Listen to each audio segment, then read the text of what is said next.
Oi gente, tudo bom? Como a gente tinha falado, né, semana passada, a gente vai trabalhar hoje a questão do enquadramento. Só que a gente vai levar, né, esse enquadramento por uma linha um pouquinho diferente. Nós vamos falar um pouquinho mais sobre a proporção fotográfica, tá? Por que não sobre enquadramento? Porque enquadramento eu já dei aula, né, para vocês sobre isso. Não sei se vocês se recordam, né, do enquadramento central, do enquadramento geral, do ângulo de visão, da regra dos terços. Então, quer dizer, isso, né, essa aula, né, essa parte teórica que eu passei para vocês sobre o enquadramento, ele se mantém, né, em qualquer tipo de equipamento, né, em máquina fotográfica, em celular, né, que vai ser o nosso caso. Então é uma constante, né, o cuidado, né, com o enquadramento, né, o zelo, né, para a construção de uma imagem, a escolha de um bom ponto de vista, né, ou como dizem alguns teóricos, a materialização do objetivo do fotógrafo, ele está presente em qualquer tipo de equipamento fotográfico. Tá? Então, quando eu comentei que a gente vai falar um pouquinho sobre enquadramento, né, hoje, a gente vai entender um outro lado do enquadramento, um lado um pouquinho técnico, tá? Onde alguns chamam de proporção fotográfica, tá? Não é nada demais, tá? Mas é legal a gente observar essa proporção fotográfica, é legal a gente conhecer as variações dos visores, né, que na verdade sempre existiram, né, mas hoje em dia com o celular acabou ficando mais fácil e tudo em um ajuste de tela de celular, né? Antigamente, para eu ter uma foto quadrada, eu tinha que comprar uma máquina quadrada. Para eu ter uma foto mais retangular, eu tinha que comprar uma máquina mais retangular. Hoje não. Hoje um celular, né, ele faz isso pra gente.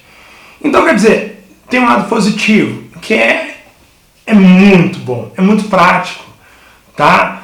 Só que é aquilo, quando às vezes a gente tem muita informação, né, quando às vezes a gente tem muito ajuste, o que às vezes acontece? Às vezes a gente se perde.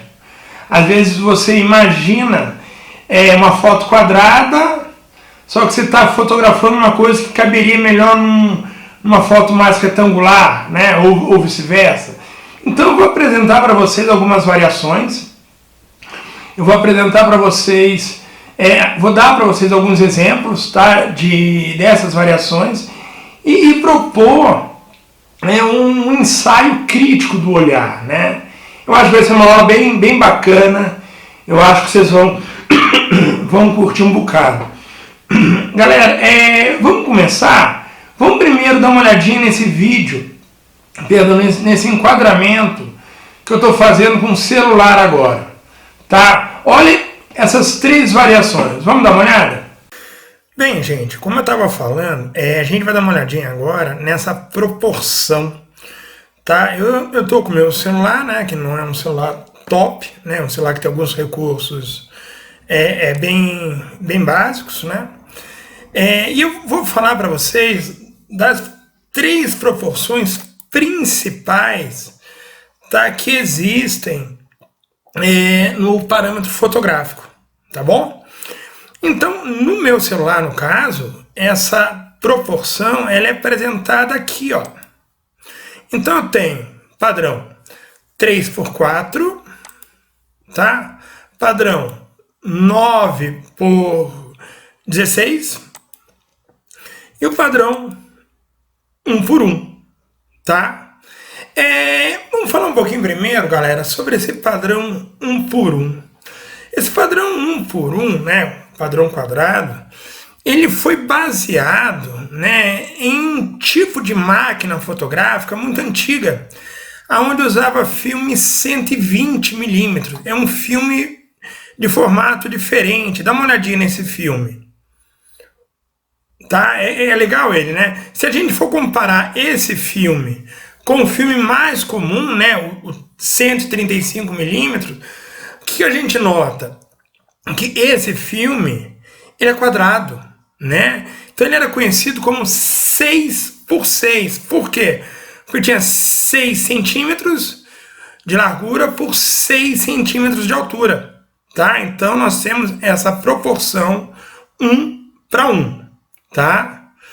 Já no filme convencional, né, o filme que hoje em dia a maioria das máquinas fotográficas, não estou falando de celular, das máquinas fotográficas foram desenhadas, tá? Essas máquinas mais conhecidas, elas seguem a proporção 3:4, tá? Ou 2:3. Então ela é um pouco mais retangular, não é tão mais quadrada, tá? E a maioria dos laboratórios fotográficos, né, eles sempre fazem ampliações fotográficas seguindo esse tamanho. Como, por exemplo, essa foto que a maioria das pessoas conhece, né? Tamanho de um cartão postal, né? 10x15. Aí nós temos 20x30, 30x40, 40x60. Então, segue o quê? Uma proporção 3:4 ou 2:3. Tá bom, gente? Aí nós temos esse padrão mais novo, tá? Que é o 9:16, conhecido também como padrão widescreen, tá? Que é um padrão, na verdade, esse padrão já existia, né, em uma máquina que foi mais ou menos a transição da máquina de filme para a máquina digital, chamado máquina Advanced. Ela foi a primeira máquina que produziu esse padrão mais retangular, no qual, né, os celulares hoje em dia, eu não gosto de generalizar, mas quase todos têm esse padrão widescreen, tem esse padrão 9:16. Belezinha? Eu não sei se vocês conseguiram ver, independente do padrão que eu estou usando, né? Padrão 3x4, padrão 1:1, padrão 9:16, ele sempre está vindo acompanhado dessas linhas. E que linhas são essas? As regras do terço.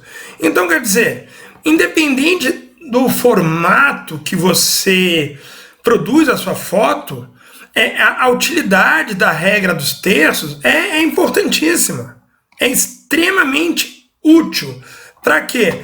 Para melhorar a distribuição dos nossos elementos dentro da fotografia. Perfeito, galera?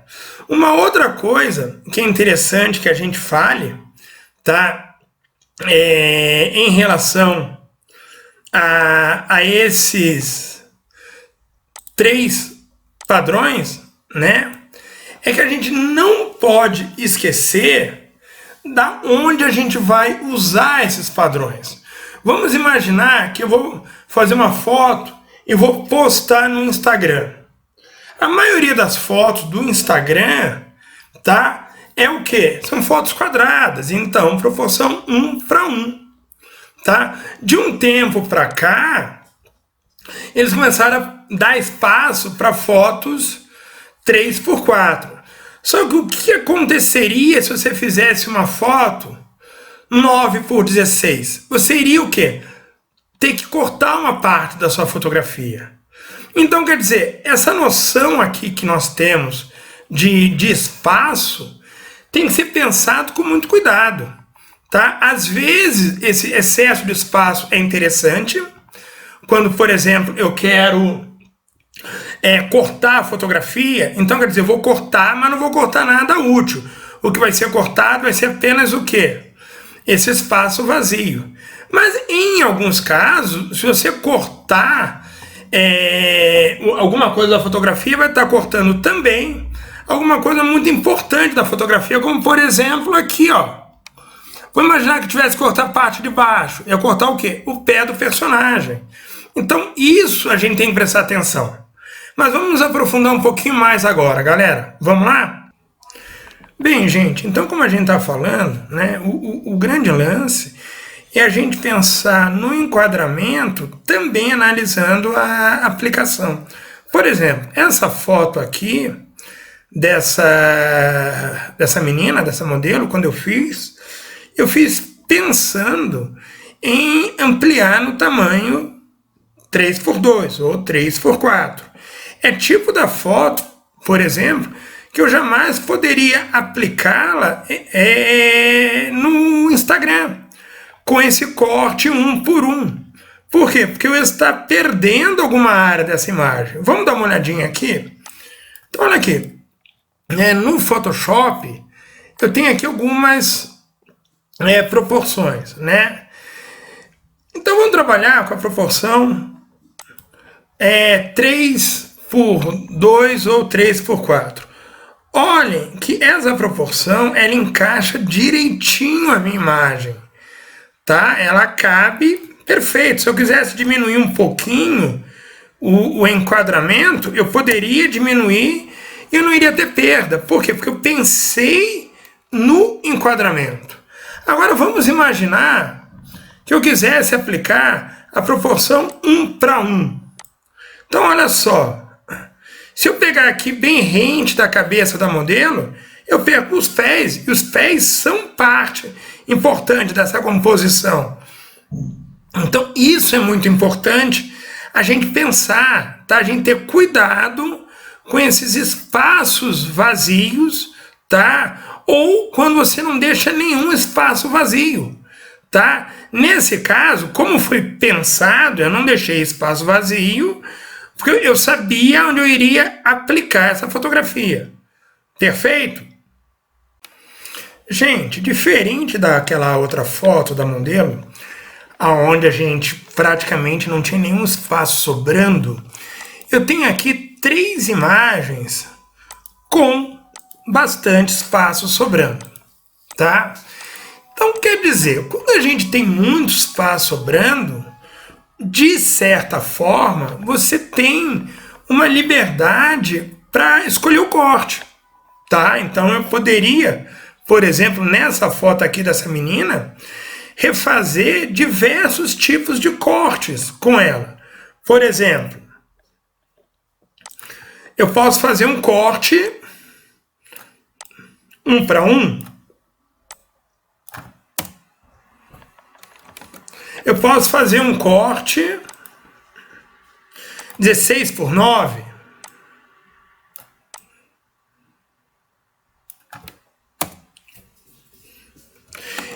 Eu posso fazer o corte 2:3.